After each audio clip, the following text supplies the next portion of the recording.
گالیاں دینا اس طرح کرنا بھی علمی رد کرو, آؤ بات کرو. میں تو ان کو اکیڈمی میں دعوت دے چکا ہوں کہ آپ تشریف لائیں. ان کے کئی نمازی ریورٹ ہو کے میری اس اکیڈمی میں آ چکے ہیں سیالکوٹ سے. میں نے ان کے ہاتھوں سلام بھی بھجوایا ان کو کہ تشریف لائیں ادھر, بتائیں میری غلطی کیا ہے, قرآن و سنت کی روشنی میں, جذباتی باتیں نہیں. پیچھے آپ رو میوزک چلا دیں اور آپ سمجھیں کہ آپ کی بات جسٹیفائی ہو جائے گی. ابھی اگلے دن ایک کلپ ان کا آج کل بڑا وائرل ہوا ہے جس میں وہ ایک کسی بزرگ کا واقعہ سنا رہے ہیں کہ وہ بحری جہاز میں سفر کر رہے تھے. میری بات یاد رکھنا, آپ نے لاہور سے مدینہ پاک بڑی دور کر دیا, لیکن اتنا یاد رکھنا مدینے سے لاہور دور نہیں ہے.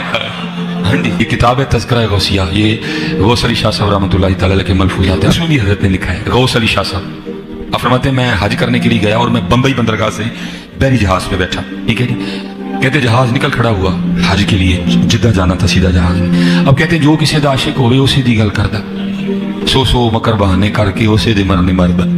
اب شاہ صاحب فرماتے ہیں جتنے لوگ بحری جہاز پہ تھے میں نے سب پہ نظر ڈالی, کہنا جی کیڑا ہے جدنا یار دی گل کریے. کہتے ہیں کوئی بھی نہیں تھا. کہتے ایک میں دسیا وہ اینے جو ہے ہی کہ یار دی نہیں, لیکن یار دی گل ہو سکتی تھی, اور وہ تھا جہاز کا مولم. کہتے میں اس کے پاس گیا, سلام دعا کر کے میں بیٹھ گیا. میں نے کہا آپ جہاز کے مولم ہیں؟ اس نے کہا ہاں. اب کہتے میں نے کہا یار ہر سال تو حج لے کے جانا ہے تو لے کے بھی آنا ہے, تو چلو جانے ہیں تو کوئی ولی نہ ہوئے, لیکن آندے ہیں تو سارے ولی ہو کے آندے ہیں. اج تک کوئی تو اللہ دا یار ویکھیا ہے؟ آپ فرماتے ہیں وہ مولوی مجھے سر سے لے کے نا پاؤں تک دیکھ کے کہتا ہے حضرت ساری زندگی میں 2 ہی اللہ کے دوست دیکھے, پہلے کی بات سناؤں کہ دوسرے کی؟ آپ فرماتے ہیں میں نے کہا پہلے کی سنا. کہتا ہے پہلا اللہ کا ولی میں نے تب دیکھا تھا جب اس جہاز کی مولوی میرے والد تھے اور میں ان کی زیر تربیت تھا.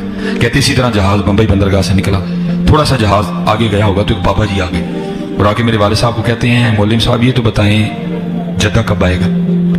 اگر مجھے پہلے پتا ہوتا نا کہ بحری جہاز میں سفر کرنے سے اتنی ابکائیں آتی ہیں, اتنا دل خراب ہوتا ہے, تو پھر ایک اور راستہ بھی تھا, میں نے اسی راستے سے چلے جانا تھا. اب یہ بتائیں جدہ کب آئے گا؟ تو کہتے ہیں میرے والد صاحب مسکرا کے کہنے لگے بزرگو وہ یہ تو جہاز بمبئی بندرگاہ تو چلے ہیں 11 دن لگنے نے پھر جدہ آئے گا. کہتے ہیں وہ بابا جی چلے گئے, اثر پڑھ کے پھر آئے, وہی سوال. میرے والد صاحب کا بھی وہی جواب, پھر چلے گئے, مغرب پڑھ کے پھر آئے, پھر وہی سوال. کس دفعہ میرے والد صاحب غصے میں آ گئے, کہنے لگے بابا جی گل ہوں آخری ہے, بار بار نہ ہو میرے کا, میں تو 11 دن تو پہلے لے آ نہیں سکتا, جو تسی لے آ سکتے ہو تو لے آؤ. کہتے ہیں وہ بابا جی میرے والد صاحب کو کہتے ہیں پھر سب سے پہلے کون سی بندرگاہ آئے گی؟ کہتے ہیں میرے والد صاحب نے کہا مخا. پھر کون سی آئے گی؟ حدیدہ. پھر کون سی آئے گی؟ عدن. پھر کون سی آئے گی؟ میرے والد صاحب نے کہا جدہ. تو بابا جی کہتے ہیں پھر دیکھو جدہ آ گیا جی. تذکرہ غوثیہ جدہ آ گیا. کہتے ہیں میرے والد صاحب نے پیچھے دیکھا تو واقعی لائٹیں دکھائی دے رہی تھی. کہتے والد صاحب بڑے پریشان ہوئے, دوپہر کو تو ہم بمبئی بندرگاہ سے نکلے, وہ بھی تو کراچی بھی نہیں آیا, تو یہ کیا ہوا کہ جہاز راستہ تو نہیں بھول گیا؟ کہتے جہاز کھڑا کیا گیا, بندے بھیجے گئے, جاؤ ویکھ آؤ کیڑی بندرگاہ. کہتے بندے نے آ کے کہا واقعی جدہ آ گیا جی. کیونکہ حضرت اس کی روحانی طاقت اتنی زیادہ تھی کہ جب مولم نے کہا نا مخا, اس نے جہاز کو اٹھا کے مخا رکھ بھی دیا. جب اس نے کہا نا حدیدہ, اس نے جہاز اٹھا کے حدیدہ رکھ بھی دیا. جب اس نے کہا نا عدن, اس نے جہاز اٹھا کے عدن رکھ بھی دیا. جب اس نے کہا نا جدہ, اس نے جہاز اٹھا کے جدہ رکھ بھی دیا.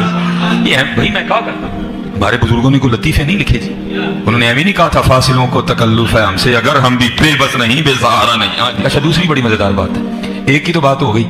اب شاہ صاحب کہتے ہیں مولم کہتا ہے دوسرے دی سناواں. شاہ صاحب کہتے ہیں میں نے کہا سنا. وہ کہنے لگے جی دوسرے اللہ والے تسی ہو.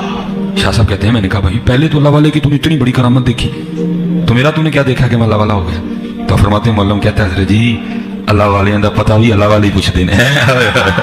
تو وہ جہاز کے کیپٹن سے پوچھنے لگے کہ کبھی کوئی اللہ والا بھی ملا ہے؟ انہوں نے کہا جی 2 اللہ والے ملے ہیں.